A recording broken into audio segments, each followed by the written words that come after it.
Good evening, everybody. I am Julie Silverbrook, Senior Director of Partnerships at iCivics. Thank you for joining us tonight for a timely discussion on the Electoral College, co-hosted by iCivics and the State Bar of Texas's Law-Related Education Department. Tonight, we will hear from Tara Ross, a leading national expert on the Electoral College, and Dr. Emma Humphries, iCivics Chief Education Officer and Deputy Director of Civics Now. I always have to remember your new title, Emma. Tara will provide an overview on the history of the Electoral College, and Emma will discuss strategies for teaching about it with your students. We have allocated ample time for audience Q&A. If you have a question, please share it in the chat box, and I will pose it to our speakers during the Q&A portion of the program. We know emotions are running high, less than a week out from the election. We ask that our participants please approach tonight's program with the same civility that you would expect from your students. For those of you who stay for the full hour, the Texas Bar LRE department will send you a certificate confirming that you participated in this 1 hour professional development session. Before I hand things over to Tara to kick us off, I'm going to invite my colleague Jan Miller, the Director of Law-Related Education for the State Bar of Texas, to provide a few welcome remarks. Super. Thank you, Julie. The Law-Related Education Department of the State Bar of Texas serves as a catalyst to advance and promote civic education and engagement in Texas. At texaslre.org, you can learn about our program's free professional development opportunities and review the many curriculum programs we have available to educators. We are very excited to partner with iCivics in this timely webinar. And now it's my pleasure to introduce Tara Ross. Thank you. I'm so glad to be here tonight. Thanks for having me and thanks for hosting this webinar. So I always just like to start these kinds of sessions off with a simple introduction to the Electoral College and the logistics of how it works. I think it's just helpful to make sure we're all on the same page and all know what we're talking about here. So I'm going to start by noting that when you go to the polls on election day, it looks like you are voting for a presidential candidate. You actually are not voting for a presidential candidate. Here in Texas, we're voting for 38 electors. Now, these are completely different slates of people that are on the ballot. So this is, so to take a step back, we have 51 presidential elections on election day, 51 local elections, 50 states plus DC. Each one of these is an internal statewide election for the office of presidential elector. Now, this is just like, you know, a gubernatorial race and a race for the Texas AG or any other statewide office. States all across the country are conducting purely democratic one-person, one-vote elections, just like everybody wants, but we're doing it at the state level and not at the national level. So again, in Texas, we're voting for 38 presidential electors. This is because we have 36 congressmen plus 2 senators. So that adds up to 38, so we have 38. Every state is the same way. And the other thing to know about this process is we're not appointing 38 random people. We are voting for either 38 Democrats or 38 Republicans or 38 third-party candidates. These are people who want to vote as they have been asked to vote. You know, if Donald Trump wins Texas, then we're not asking someone who wanted Joe Biden to go to the Electoral College and vote for Donald Trump. Anyway, literally, these are people who were selected by the state party and they want to do what they've been asked to do. And so I just think that's an important side note because I know people worry about electors going off and doing their own thing, especially after 2016. But that kind of thing is quite rare, and it's because of the manner in which electors are selected. So again, we have these statewide elections on election day, purely internal statewide elections. The purpose of these is to decide who will represent your state in part 2 of the election. And of course, part 2 of the election are the meetings of the Electoral College, which are not held until December. And 538 electors will be elected on election day, and it takes a majority of them to give the presidency to somebody. So at the meetings of the Electoral College, 270 or more electors can give the presidency to one of those 2 candidates. Now, of course, if we have a tie or for some reason somebody didn't get a majority, then there's a final phase of the election process which can be used, and this is the House contingent election, in which the House of Representatives selects the president. That has not been used since 1824. I would be really surprised if it was used this year, but I suppose it's a possibility. In that election, states vote by delegation, one state, one vote. And it takes a majority of states to give the presidency to a candidate. Now, so that just took me a couple of minutes to explain all that. And the question is, that leaps to people's minds sometimes is, well, why? Why is the process so complicated? What were the founders thinking? Why do we not just have a simple up and down vote for president?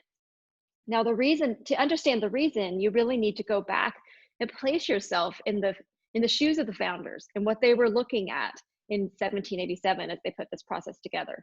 And it's really what they were looking at for the whole Constitution, not just the presidential election process. What the founders were seeing were, well, on the one hand, they had just fought an American Revolution. They had just fought for the right to self-governance. They wanted a seat at the table in Parliament. They wanted to be in charge of their own lives, their own rules, their own laws, and they were denied that. You know, we've of course all heard no taxation without representation. They fought for that. They wanted self-governance. However, they knew something else that we have forgotten. They knew that even if they had been given a seat at the table in Parliament, they would have been outvoted time and time again by the majority of citizens at home in England.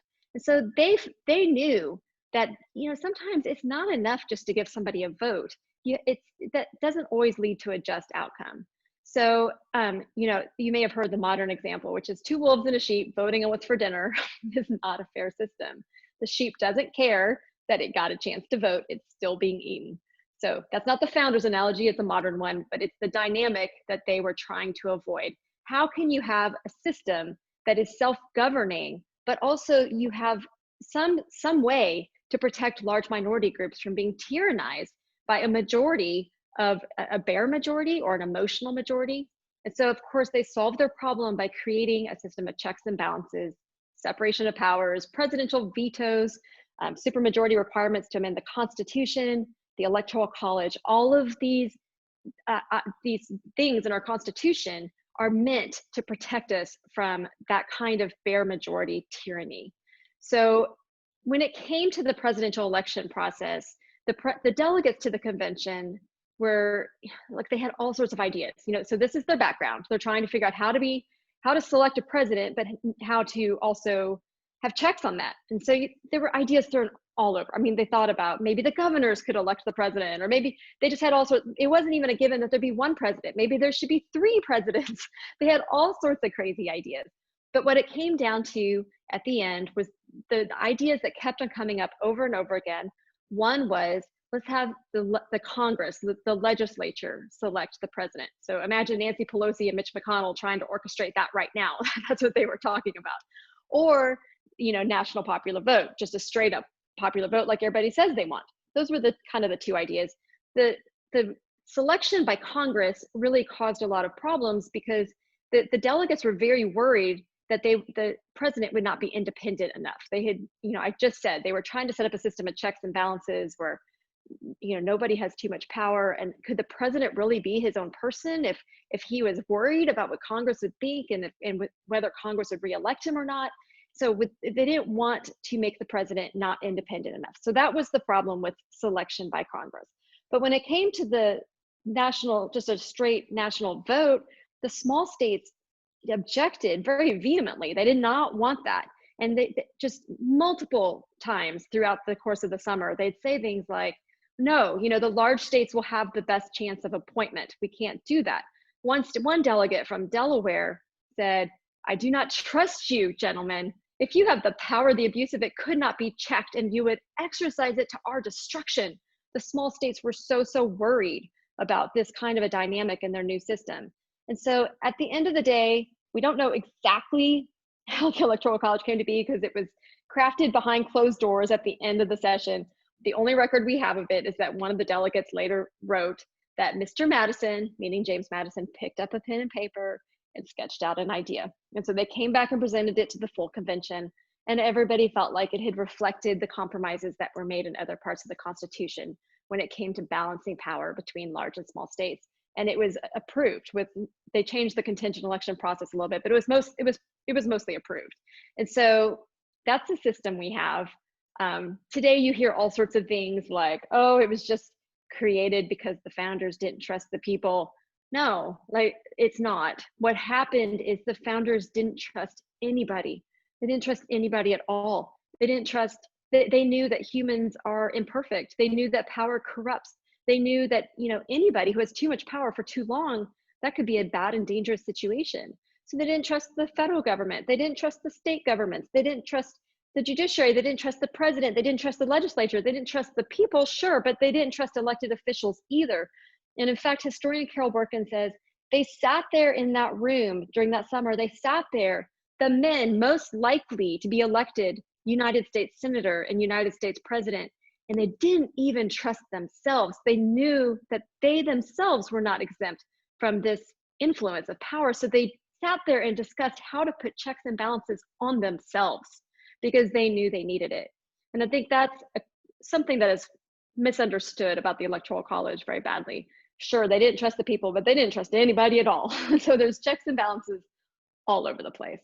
So I will briefly talk about maybe some of the benefits that we still have today, but probably mostly I'm going to leave that for the Q&A. But I will just throw out 2 quick benefits of the Electoral College that I think still serves us because of the way this has all been carefully balanced. One is it does promote coalition building. It promotes working together across state lines. It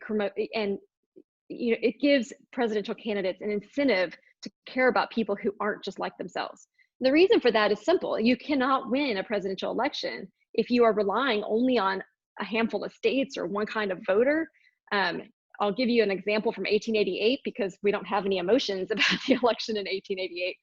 But it was an example of the Electoral College promoting this kind of idea. What happened in 1888 is Grover Cleveland, he won the national popular vote, okay, but he lost the electoral vote.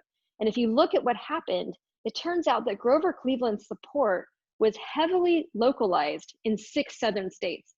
He won the election by 72% of the vote in those 6 southern states, but he could barely muster up support in other parts of the country. By contrast, Benjamin Harrison had much more widespread support, crossed regions, it was just more broad-based. And so Benjamin Harrison won. And I would argue that that's great. I mean, it's much better for our process. The president is the only person in the country who must represent all of us. And so it is better to have a process like that than to have a system where 6 southern states can just deliver the presidency, regardless of what the rest of the country thinks. The last benefit that I'll mention really quickly, which people might care about this year, is that it tends to protect against fraud.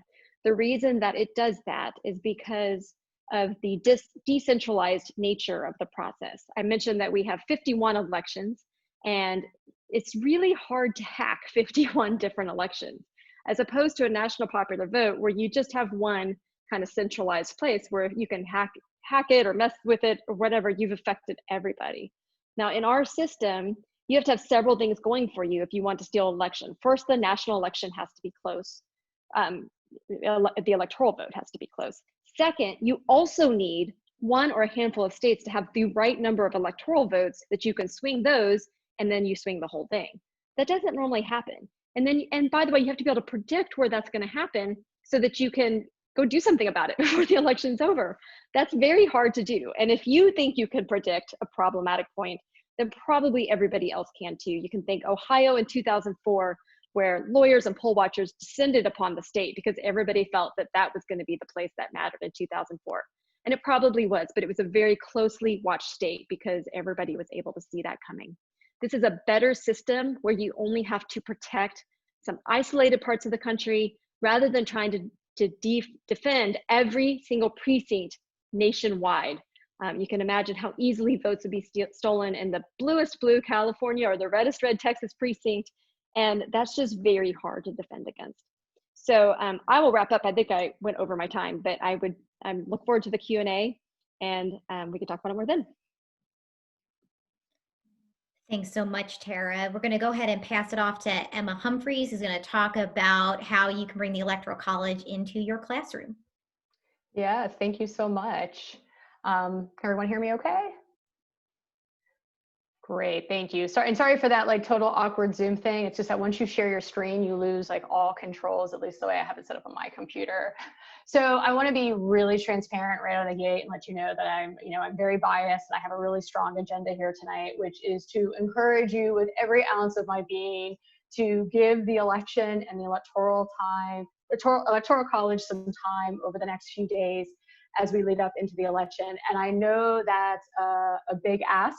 I know how emotional it is. I know how contentious it is. I know how teaching an election, the presidential election this year, feels like teaching a controversial issue, not unlike, say, gun control or abortion. And so I want to make that caveat that I know how tough it is right now, but also really urge you to do so, because if students aren't given the opportunity to learn about and make sense of these really complex topics in the social studies classroom, then I'm not quite sure where they will. So with that aside, you know where I stand. I really want you to teach this, but I know how hard it is. And so iCivics has gone out of its way this year to not just create really solid resources, but heavily curate them in one space so they're easier to find, easier to implement, and then easier to use whether you're in the classroom, online, or virtual. And I just want to say that no matter the circumstance, I know how hard it is to be a teacher this year, particularly a social studies teacher. And if you are in that hybrid situation, my heart goes out to you, because you are doing, I think, more than 2 jobs, but surely for the price of 1. So love you all. I know how hard it is this year. Let me show you what we have. So if you go to iCivics.org, right on our home screen, you will see our elections headquarters here. It's a big banner. You just click right on that. And here is everything we have all in one space. You can directly navigate to it by typing in iCivics.org/election. And I should stop and say that if you don't have that free iCivics teacher account, go ahead and create it, and even do it right now so that you're able to access all of these resources, download any PDF, any infographic without delay. So here we are, iCivics election headquarters, everything you need to teach about the election. And I'll highlight our Electoral College resources here in just a second. And in case anyone's wondering, it is 5 days, 5 hours, 40 minutes, and 21, 20, 19, 18 seconds until the presidential election. So here we are, we're in the home stretch, but there's still time, there's still instructional time, I hope, and I hope you will teach it. If you're still looking for some ideas or solidarity, you can join our Teaching the 2020 Election Facebook page and learn about all sorts of resources, not just iCivics. But let's get away from this sort of nausea-inducing ticker and scroll on down here so I can highlight our elections-related resources that are really focused on the Electoral College. And I love that Tara Ross went before me, because she did, in sort of speaking what iCivics tries to do in a lesson plan, which is clearly and concisely pack a lot of information into a short amount of time. And that's what I hope we did here with our resource, featured lesson plan, popular versus president. So I'm just going to quickly click on this to show how to navigate through to these resources, including a feature that just went live today. So I'm going to click on this. And you will see that as of today, you can download it as Google Slides for use as just traditional Google Slides or Pear Deck. That is brand new, just went live today to help out with virtual teaching or hybrid teaching. But let's just assume we're still in the classroom, traditional lesson plans. I'm going to go to download. I'm going to go to student docs, and here you'll have access to this lesson plan. And as Julie knows, and as anyone who's heard me present on iCivics knows, I don't usually go through a lesson plan. I usually talk about games or DB Quest or something more interactive and cool. But this lesson plan, like Tara Ross's talk, really packs a lot of punch into a short amount of space and time. And it covers a lot of what she just went through in terms of what's the difference, what's the electoral vote versus the popular vote, how do states get those votes, why, the historical reasons why. And I love the lessons in here on compromise. I think compromise is such an incredible feature of our democratic republic. And so I love how right out of the gate, the design of this electoral college, you see that compromise coming into play. More procedural stuff, how do electors vote? We cover the topic of the faithless elector, winner take all system, all of that. Keep going. We start to wade into sort of like the current and the controversy and ideas, and we really try to, in that iCivics nonpartisan balanced way, sort of show all the sides there. And even coming down here, wading into that, should the system change? And by the way, we don't provide an answer, but we do try to provide the type of inquiry activity that allows students to arrive at them for themselves in that balanced way. And so what you'll see here, and as you can tell from the purple, these are all fillable PDFs. So again, trying to make them really sort of accessible and convenient, I should say, for online teaching. For every one of those reading sections, you'll see that we have an activity, and you don't have to do all of them. You can cherry pick the ones that you like or the ones you think your students will like the most. So sort of going through the states, why they should or should be in favor, and there's no right or wrong answer here. The coloring of the map and understanding how to label states as whether sort of solidly red, solidly blue, or battleground and what that means. Looking at it historically, which is great because like Tara said, it sort of allows us to remove some of the emotion from it and just sort of analyze the issue through a historical lens. Bringing in Federalist 68, Alexander Hamilton, in his own words, writing as Publius, explaining why they did this. And a lot of those reasons Tara just presented, you will find in here. I could keep going, but you guys can check this out. Oh, and here's where we sort of go into that inquiry activity and try to, in a balanced way, take students through looking at some resources and determining where they stand, but most importantly, backing it up with evidence and clearly stating their rationale. I think as social studies teachers, we believe strongly that we don't care so much what our students think, we just really care that they think, and that when they have a claim, they're able to back it up with evidence and support. And so that's what this lesson plan aims to do. So going back, you see I'm just sort of navigating my tabs here, going back to that elections headquarters. So scrolling on down a little further, we're known for our games. You know, iCivics is known for its games. And so of course, our most popular game, particularly during a presidential election year, is Win the White House.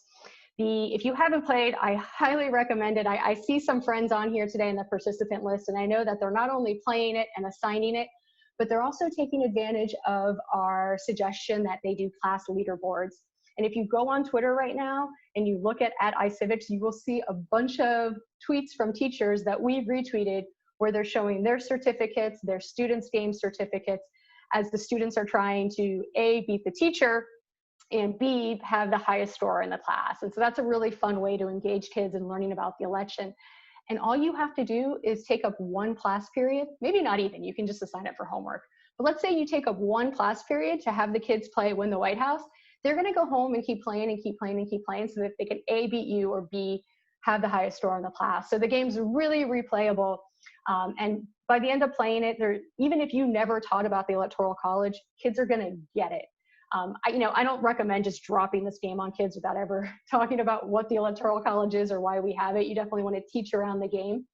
But even if you didn't, having them play 1 or 2 times, they're going to absolutely get it, because the entire game board is the electoral map, and you have to travel from state to state. You have to poll, you have to fundraise, you have to make media ad buys and public appearances, all to sort of play that map in the best way to get that highest score and to really use that strategy. So such a great game. I can't recommend it enough. We have a full extension pack for teaching around the game. So we have suggested activities, and we also have a new parent guide. And so here's where I just want to pause and make this point that if you haven't already and you want to go ahead and teach this or use these topics, we highly recommend reaching out to parents, letting them know what you plan to do and why, what your instructional goals are. I think you'll find that even those parents who you're sort of wary of because you know that they might question what your motives are, if you let them know what you're doing and why, I think you'll find that they'll be on your side. And better than that, you can use our family guide to invite them in. So you're not just saying, hey, here's what I'm doing. It's, hey, here's what I'm doing. And if you have some time at home, here's some activities or some discussion prompts so you can explore this as a family. So we recommend that.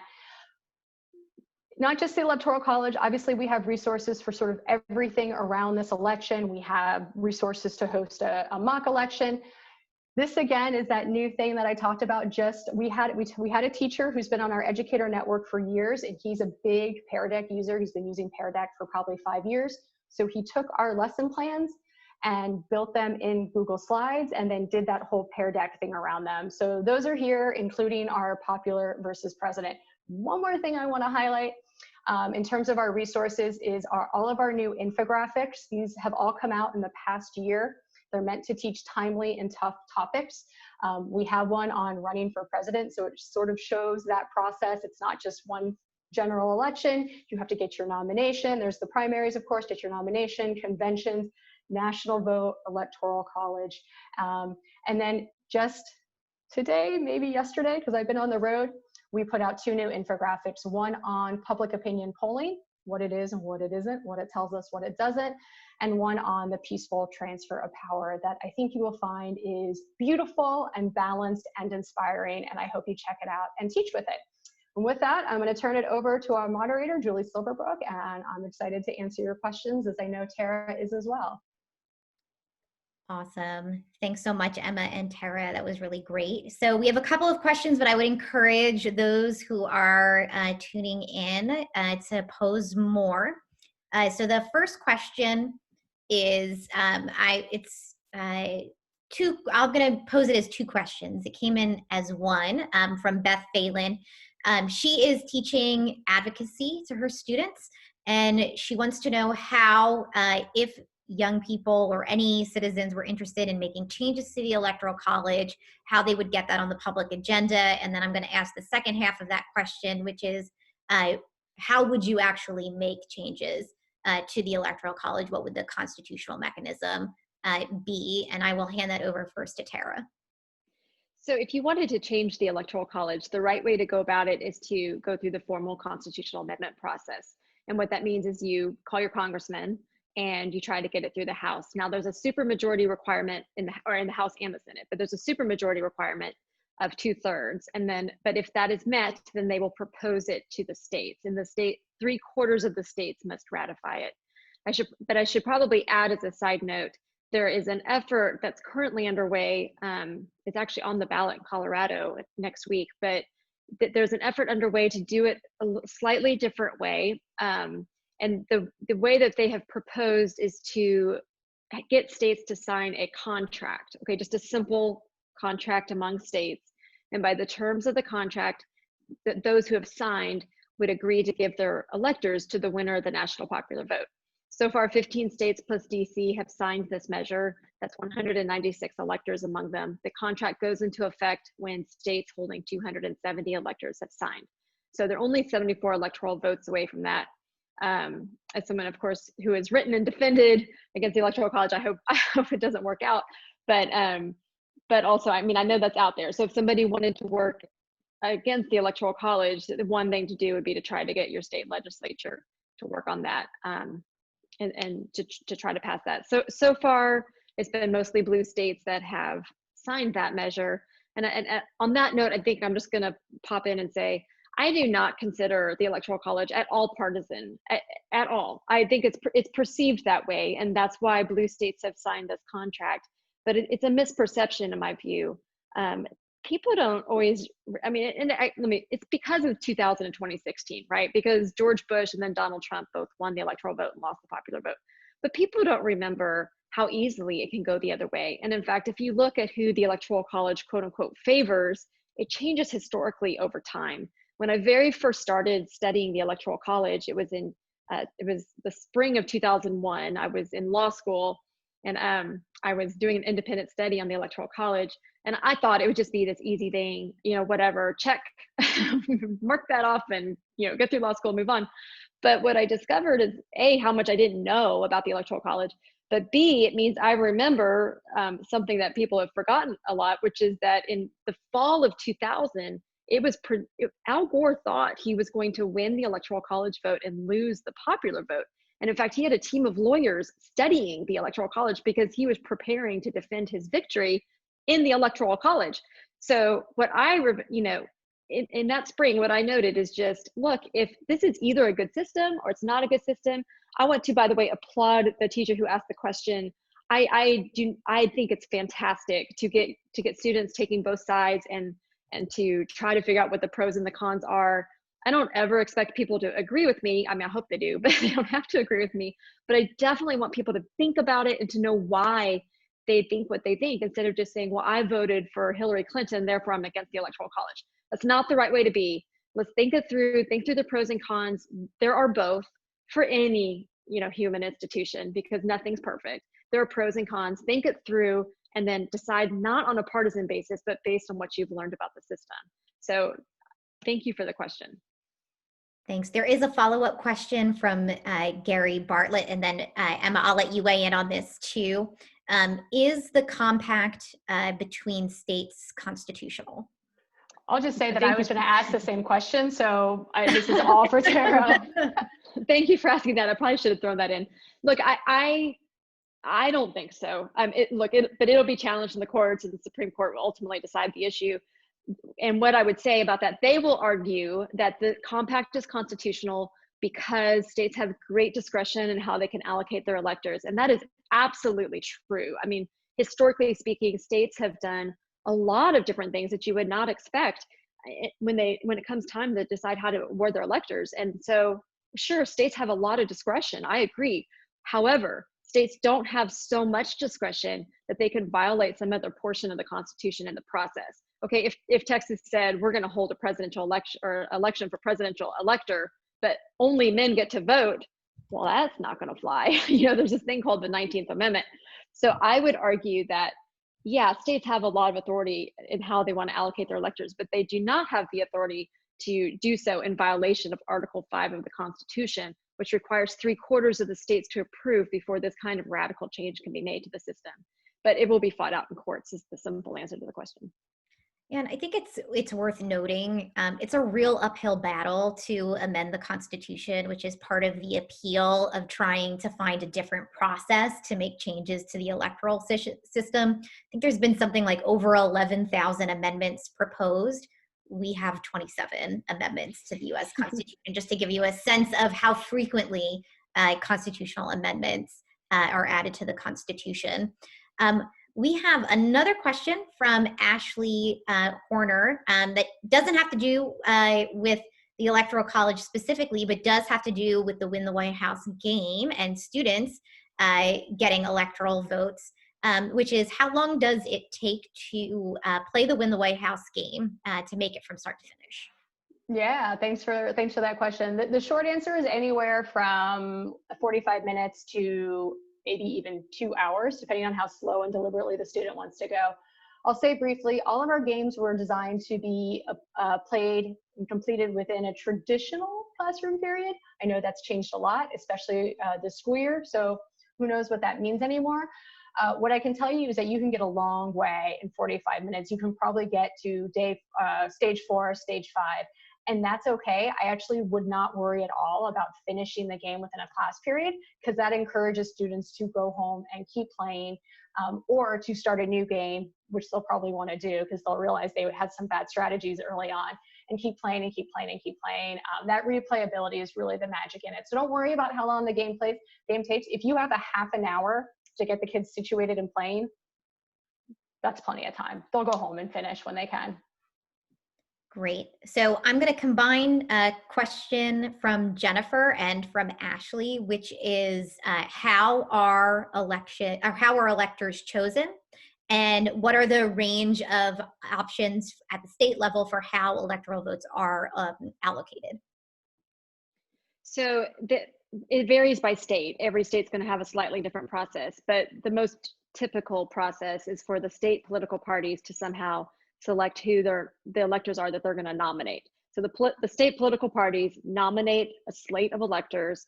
Maybe they're elected at the state party convention or just chosen by the party or whatever, but this is the people who are electors are typically grassroots people who have worked for the party, who have made phone calls, pounded the pavement, raised money, whatever they've done. And this is a reward for their service to the party. And that's part of why they're so reliable and tend just to vote how you expect them to vote. But anyway, the state political party or the political parties will nominate the electors to the state. And of course, by state law, the electors who are from the party of the winning presidential candidate, that entire slate is awarded or is deemed they're appointed electors for the state.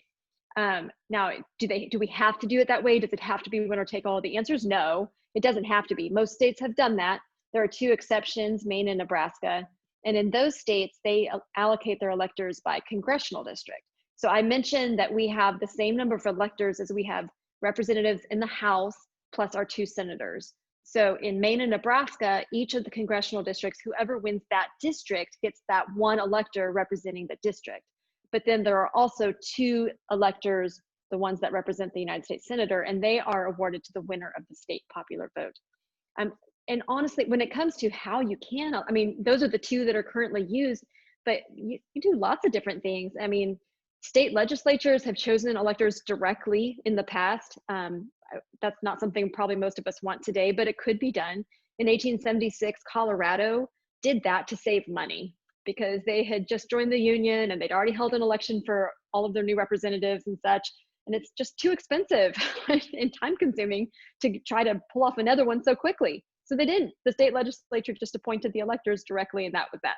Or there have been times in the past where a state legislature said something like, we're going to hold an election, but if nobody gets a majority, then the state legislature will decide from the top number of candidates or whatever. I mean, it's really how big is your imagination? And as long as it doesn't violate some other portion of the Constitution, like I mentioned, there's no reason you can't do it. Emma, let me ask a follow-up question to you, which is, given that there are various options that a state could take for how it chooses or how it apportions its electoral votes, what are some suggestions for how to present those two ideas in the classroom? And to introduce what Tara introduced, which is there are manifold ways, actually, that states could do this. And that's what's so fun and also sometimes frustrating about being a civics teacher in the United States is that our system is so complex. But the fun part is that everything always comes back to federalism. The way we handle a disaster, a pandemic, the way we run our elections. So I loved how Tara started off with how we don't just have one election, we have 51, and bringing students to the Constitution so they can explore, and not perhaps not just telling them that, but again, treating it as an inquiry opportunity and say, okay, who has the power to decide? And even going back to that earlier question about like getting students involved if they wanted to put something on the public agenda, we think of civics as knowledge first and foremost. You have to have that knowledge, but it's also the skills, the dispositions, the behaviors of democratic citizenship. But none of those other things really work out so well if you don't have that knowledge component, if you don't know what your sphere of influence is, or more importantly, if you don't know where to go. So, if you have a problem with school lunches, you're not going to go to the president. If you have a problem with, lights and crosswalks in your community, or if you have a problem with the way electors are chosen or the way electoral votes are distributed, you have to know where to go. And a great place to start to determine some of that is the Constitution. So I think I would go there first. And then, of course, I never like to do free-for-all internet activities. I really prefer to do guided activities where you sort of tell students what websites to go to. You do the research ahead of time. You're giving them choice, but within boundaries, not a free-for-all, and let them see what's out there. Florida, I'm from Florida. I just moved to Georgia, but I'm a native Floridian, as a lot of people who know me know. My Twitter handle is @GatorCitizen, because I'm a Florida Gator. And the Maine Nebraska system would look really different in Florida because Florida has, I think, 25 congressional districts for a total of 27, or you're nodding. It's 29 now? Yeah. It's 29, yeah.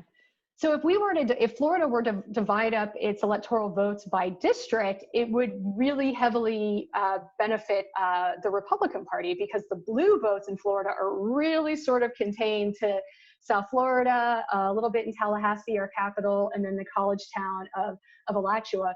But that could be a totally different story in another state. So you might think you know what solution you prefer based on your partisan leanings, but you have to look at the state and say, how would this play out?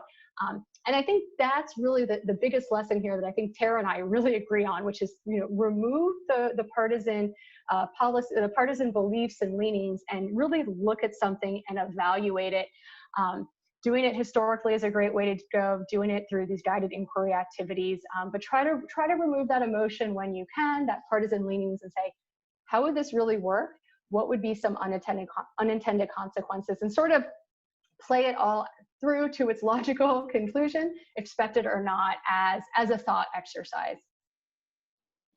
And just to jump in on that, the congressional district system in some of the larger states could be really problematic because of the gerrymandering issue. I mean, if you think it's a fight to decide who's going to be your congressman, wait until the presidency is attached to it also, right? So there are lots of pros and cons again, and I think just because something makes sense for one state does not mean it's going to make sense for another. Great. So our next question is from Elizabeth Swoops, who asks if there were faithless electors in 2016. But before we answer that question, let's talk about what is a faithless elector, because I feel like that is a term that was not really used, certainly not by the population writ large until the 2016 election. So when somebody speaks about a faithless elector, basically what they mean is that you expected them to vote one way and then they voted another. Maybe you elected a Republican elector in Texas and you're not sure why they didn't vote for Donald Trump or George W. Bush, because they didn't. Historically, faithless electors are extremely rare. We have had something in the neighborhood of 24,000 electoral votes cast in the history of this country. Fewer than 30 of those have been indisputably faithless. That is a really good ratio. And most of those, by the way, I say indisputably because there were some that it's like nobody knew what they were supposed to do. Like when Horace Greeley passed away, were they supposed to vote for him? Not supposed to? Nobody knows, right? So fewer than 30 indisputably faithless electors. And most of those were cast in an opportunistic way. For instance, in 2000, when there was such a scuffle over the election that year, the only faithless elector turned out to be an Al Gore elector from Washington, D.C., who abstained from the voting. And she said that she was just making a statement about the lack of representation for D.C. in Congress. And she's also on record saying, if my vote was going to change it and give it to George Bush when Al Gore would have had it, there's no way I would have done that. It almost seems like she was surprised by the upset when they're like, wow, why did you not do that? But all of the votes in that category have been cast in that fashion, with the exception of a handful in 2016. As we know, there was a lot of uproar about that 4 years ago. Now, I think it's important to note that most of those electors who did not vote as anticipated were on the losing side of the election. It's really easy to break your promise when you're on the losing side of the election and you're not making a difference, right? It's not going to matter what you do. So those Hillary Clinton electors, she'd already lost. They were not taking the election away from her. What they were hoping to do was they were hoping to convince a critical mass of Donald Trump electors to come over and vote on some sort of compromise candidate. And their goal with that was to trigger the House contingent election, to pull everybody below a majority, and then whoever happened to be on top, they were advocating for different people, Colin Powell or John Kasich or somebody like that. And that person would be a third option in the House contingent election. It turned out, of course, it didn't work. They only convinced 2 Trump supporters or 2 Trump electors to join them, to the great outrage of some Republicans, but it was not enough to change anything. And so it's just a story, right? It didn't change anything. But historically, no elector has ever changed the outcome of the election, and that's the way it's been. Thanks. We have another question from Jennifer, who wants to know what role, if any, electors have during the primaries. No role. They don't do anything.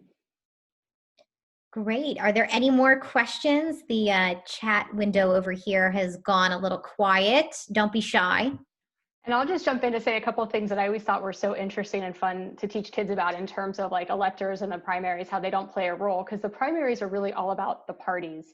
These are the parties holding their elections. And of course, as we know, it depends from state to state. I, again, a year ago, moved from Florida to Georgia, and I quickly wanted to know, does Florida or does Georgia have closed primaries? Are they open, or do you just vote in either one? You really have to know the rules. And at the end of the day, understanding elections in America is really about understanding elections in your state, from registering to vote to different ways of voting, particularly with primaries. You have to know what the rules are in your state. And another thing that I always thought was really fun to teach about, particularly this year, because I hear this coming up, like, well, what if there's a tie? It's always such a fascinating topic. What if there's a tie? And I think a lot of Americans know that it goes to the House.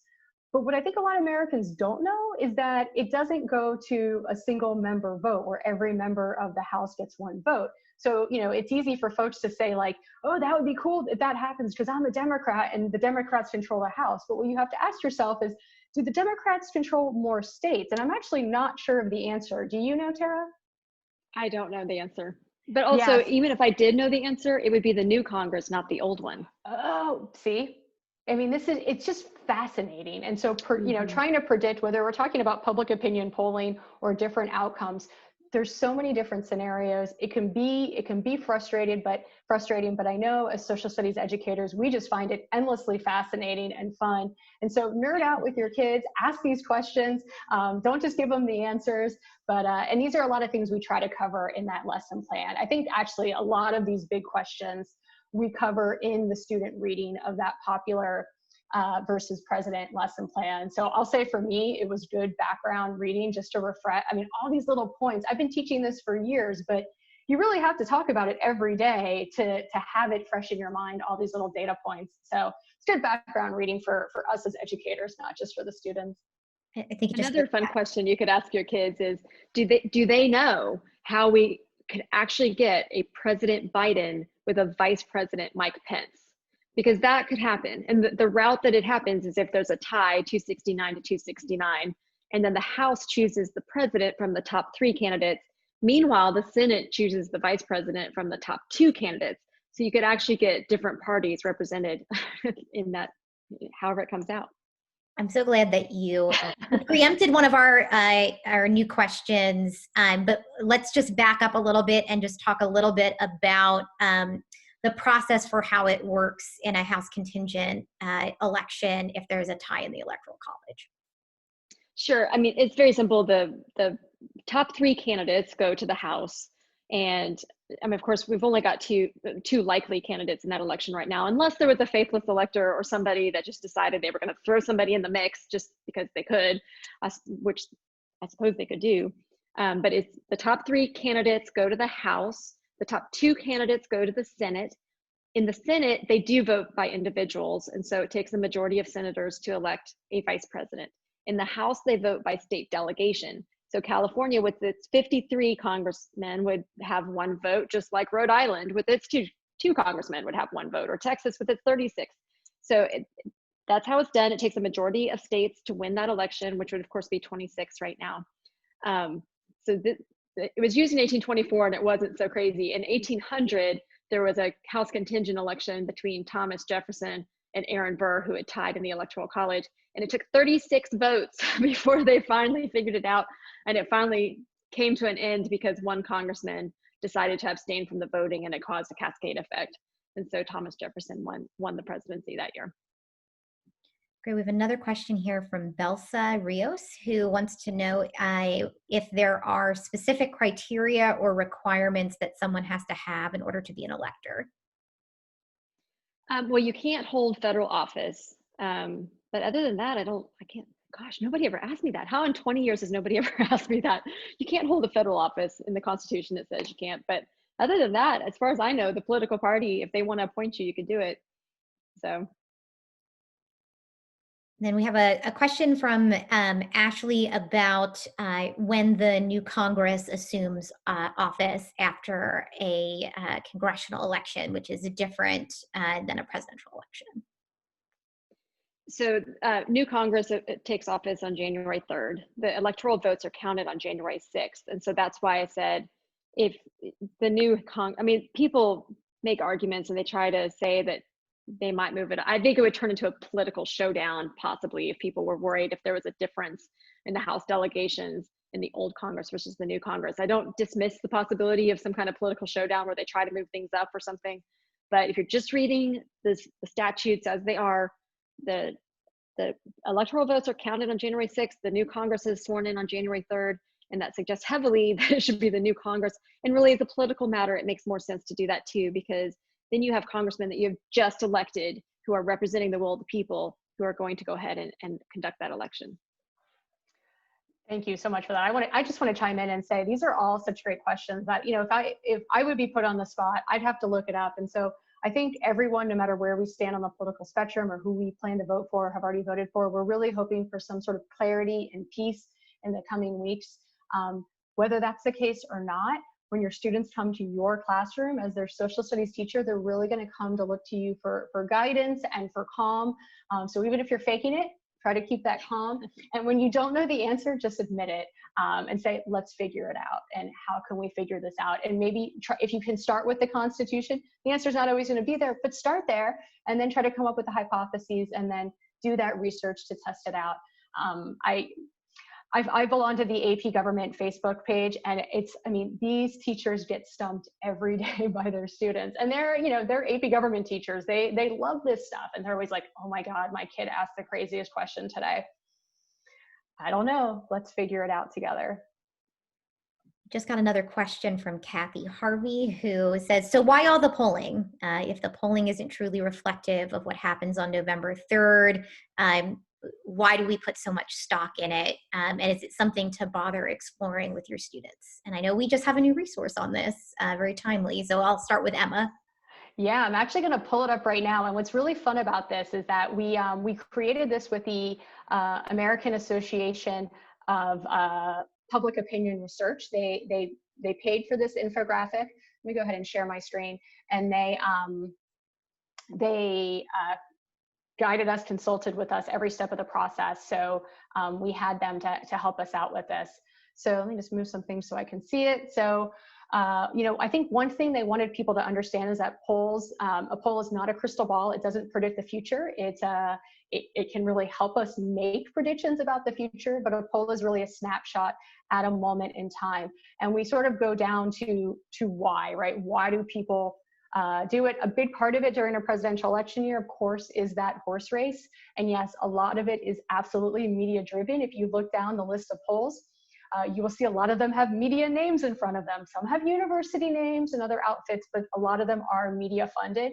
And you better believe it's all about driving traffic to their sites and helping with the ratings. Horse race journalism, treating elections as a horse race. Who's ahead? Who's going to win? That's a big part of election season culture. But there's all sorts of other reasons to do it, and they're really important to candidates for all sorts of reasons. And the biggest reason I always say to people, like, I don't want to see the national polls. I don't care. We don't have a national election. Show me the polls in the battleground states.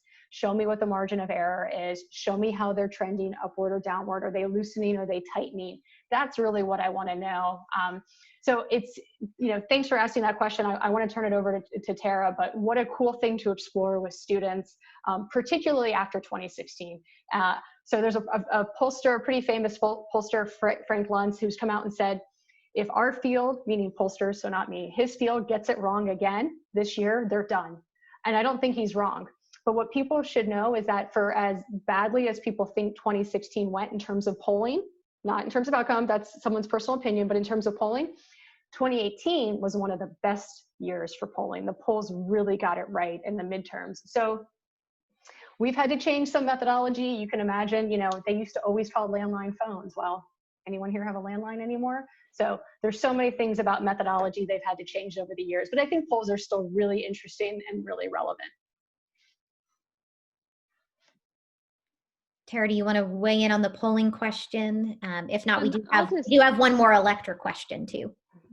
No, maybe all I'll say is I'm not a pollster. That's not my specialty or anything, but I know that they are only as accurate as the samples are. And so maybe all I would really note is that, this has been a really weird, crazy year. And there are people who are mad at politicians they're never mad at, and that's true in both parties, by the way. There's Republicans who are really angry at Greg Abbott. There are, because he shut down the bars or whatever. And there are people that are really Democrats in California who are really angry at their Democratic governor. It's been a very weird year. And so I am taking everything with a grain of salt. I don't know if anybody knows what's going to happen, just to be honest. And so, I would just, try to use this as an opportunity to encourage people just to go vote. And historically, safe and swing states change all the time. And so if we're focusing all of our polls on battleground states, but then it turns out there's a safe state over there that got really unhappy, and you just don't know. You never know what's going to happen. And polls historically have been wrong before. You can picture the Truman Dewey headline, the famous picture of Truman holding that newspaper up. So that's my take on it. So last question with 4 minutes left. Why do states have laws against faithless electors? Is it illegal or a crime? And this is from Belsa. So there was actually a Supreme Court case that just came out on this, and the Supreme Court held that those laws are okay. I happen to disagree with the Supreme Court for reasons that I've written about. I don't think the court got it right. Nevertheless, that is the state of the law right now. And so mostly what I would encourage states to do is to remember that there are reasons that we might want electors to be independent sometimes and not to clamp down too heavily on them. We might be really sorry we did. I mentioned earlier in the session that Horace Greeley passed away and his electors didn't know what to do. Some of them felt like they had to keep their pledge. And of course, now if you've got a state law that's going to fine you or do whatever some of these states do, they might feel even more so. However, also from that year, we have a precedent suggesting that, I mean, the votes for Horace Greeley were not counted because he was deemed to be not a person within the meaning of the United States Constitution and therefore not eligible for president. So look, I mean, there could be terrorist attacks, there could be, you know, strokes, or, I mean, things happen, right? And so I'm not trying to be morbid, but you just don't know what's going to happen. Or maybe you have a Watergate kind of situation and somebody's impeached, and so then they're not eligible to be president anymore either. In any of these situations, if you end up with electoral votes that can't be counted, you end up putting the House in a situation where they have to select a president in a House contingent election from the losing, maybe the losing candidate and nobody else, because nobody else qualified. There's all sorts of ramifications of this kind of decision. So I've just been urging states to be careful and thoughtful. And just because you can clamp down on your electors now, I don't think you should. I think you should be more transparent about who the electors are. I think you should delineate parameters in which you want them to think independently. There's a Watergate, there's a health crisis, there, you know, whatever it is, and let's try to approach it that way. Great. So with that, I want to thank Tara and Emma for really wonderful comments on the Electoral College, bringing it into the classroom, having, you know, some fortitude in the next couple of days as you do some hybrid or virtual teaching on the Electoral College and the election. And again, you know, electoral votes aren't counted until January 6th. So we should expect, as is the case in after many presidential elections, that there will be some litigation, there will be some debate over vote counting at the state level. And you should invite your students to lean in on exploring these issues related to the election. So with that, I want to thank my co-hosts for tonight, Jan Miller and Dodie Casper from the Texas Bar Law-Related Education Department. As I said, everyone who joined us tonight, we will send you a certificate confirming that you participated for the hour. I know a couple of you got kicked off. Do not worry, we will count you nonetheless. Thanks so much, and I hope everyone has a wonderful evening and that you have some fun teaching the election, playing our games, and leaning into the Electoral College now that it's been explained to you. Thanks so much, everybody. Thank you.